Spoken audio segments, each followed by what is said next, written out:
अब सुनिए, मुबाहिले के नाम पर ये एक्सेप्ट करके हीरो बन रहा था अपनी कौम में और मुझे कह रहा है मैदान छोड़कर भाग रहा है। मैं इससे कहता हूं, आप सबको मालूम है ना, चंद दिन कबल ये दिल्ली के प्रेस क्लब ऑफ इंडिया में बैठ करके जहर उगल रहा था, हुजूर पाक सल्लल्लाहु अलैहि वसल्लम की शान में गालियां बक रहा था।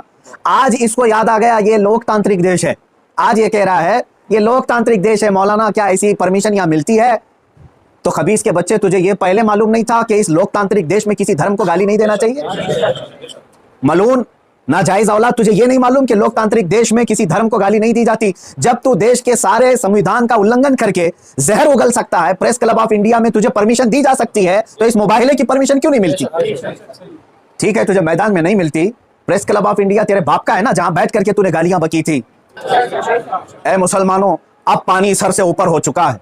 अब ये 30 अप्रैल और 17 रमजानुल मुबारक की तारीख मैंने ऐलान तो किया, और ये बार बार इसको हल्के में लेकर मजाक उड़ाते। आज भी ये कहता है कुरान को गुंडों की किताब, कुरान कहता है वायरस है, कुरान को कहता है गंदी किताब। कहां मर गया तुम्हारा जमीर? कहां मर गया? गलीज बातें वो बक गया। मुझे बताओ, पूरे हिंदुस्तान के मुसलमानों ने कभी हिंदुओं के देवी देवताओं को छेड़ा आज तक? मुझसे सुना आपने कि हम गालियां दे रहे हैं उनके देवी देवताओं को? यह हमारी तहजीब है जो हमें इस्लाम सिखाता है, यह हमारे अखलाक है जो हमें इस्लाम सिखाता है। इसका जहर देख करके पता चलता है कि इसका कोई दीन और धर्म नहीं है। धर्म में रहने वाला ऐसी जहर नहीं उगलता। मैं हिंदुओं से भी कहता हूं, ये हिंदुओं को बदनाम करने के लिए निकला हुआ है, ये माल का पुजारी है, राजनीति खेलने के लिए ये मेरे नबी को इस्तेमाल कर रहा है, राजनीति के लिए इस्लाम को इस्तेमाल कर रहा है। हद हो गई मेरे अजीजों। मैं हुकूमत से कहता हूं, अगर तुम्हें दुश्मनी है ना मुसलमानों, लो हम सब की जाने और मार डालो, हमारे नबी पर ना भोंको, इस्लाम के खिलाफ आवाज ना उठाओ। मुसलमानों, मैं अब आपसे कहता हूं, इस तारीख को मेरे 3 ही ऐलान होंगे। मुझे पहुंचने दिया जाए, मुझे पहुंचने दिया जाए, उससे पहले अगर गवर्नमेंट या इनके कोई भी दबाव में आकर के अरेस्ट करते हैं, उसी दिन समझ जाना है मुसलमानों, इस्लाम की फतह हो चुकी है। समझ जाना, मैं अगर अंदर होता हूं तो लाखों मुसलमानों के अंदर का ईमान बाहर आ जाएगा इंशाअल्लाह अज़ीज़। ये एक बात याद रख लेना। दूसरी बात, अगर इस तारीख से पहले हुकूमत इसे अरेस्ट नहीं करती, जो रोजाना आज तक खुलेआम इस तरह की गुस्ताखियां कर रहा है, हद हो गई, हद हो गई। यहां पर होम मिनिस्टर पर कोई टिप्पणी करे तो जेल में चला जाए, और ये मुसलसल 1.5 महीने से मुगल्लजात बक रहा है, पखाना उगल रहा है, और कोई कुछ नहीं करता, इसको पूछता तक नहीं इसको। और अगर इस तारीख तक या तो उसे अरेस्ट करे, या तो फिर इस तारीख को पूरे हिंदुस्तान भर के हर मुसलमान का कलेजा दहल जाना चाहिए, मशरिक से मगरिब तक, शुमाल से जुनूब तक। अब आप सुन लें, इसलिए कि अब यहां पर हमारी जमीन जायदाद का मसला नहीं है, ये मत समझ लेना या जमीन मांगने के लिए आ रहे हैं, हुकूक मांगने के लिए आ रहे हैं। अरे मियां, अब तो हमारे जड़ की बात आ गई है। और मुसलमानों, याद रख लो, अगर तुम्हारा यहां पर रसूल पाक की इज्जत सलामत नहीं है, तो फिर तुम्हारा जीना भी किसी काम का नहीं है। अब ये चाहते हैं ना, हम बाहर निकलेंगे तो वायलेंस हो जाएगा, फला हो जाएगा।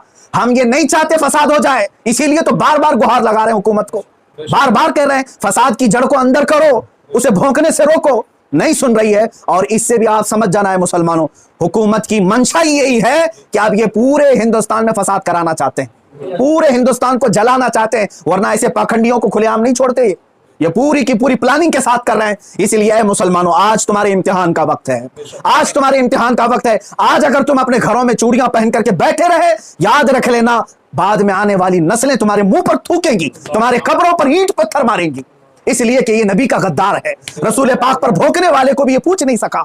तुम्हारी नस्लें बाद में तुम्हें याद करेंगी इस तरह से। याद रख लेना, इस खबीस मलून ने चैलेंज को एक्सेप्ट करके अपनी कौम में हीरो बनने की कोशिश की थी। मैं फिर से कहता हूं, जिंदगी गुजर जाएगी, इसका पेशाब निकल जाएगा, मुबाहिले के लिए नहीं आ सकता। मुबाहिला बहुत दूर की बात है, मुबाहिला बहुत दूर की बात है। मैं गवर्नमेंट से भी कहता हूं, प्रशासन से भी कहता हूं, यह बार बार भौंक रहा है और कह रहा है कि मुझे इस्लाम की सच्चाई बताना है, मुझे कुरान की सच्चाई बताना है। इसको एक बार बताने का मौका दे दिया जाए, इसको एक बार मौका दे दो हमारे सामने कि ये इस्लाम की सच्चाई बता दे। आज इस खबीस के चेलों से भी मैं कहता हूं, तुम अपने गुरु को मना करके ले आ जाओ हमारे सामने। ये मैं कहता हूं, मुबाहिला बहुत दूर की बात है, वो सिर्फ हमारे सामने बैठने की हिम्मत कर ले।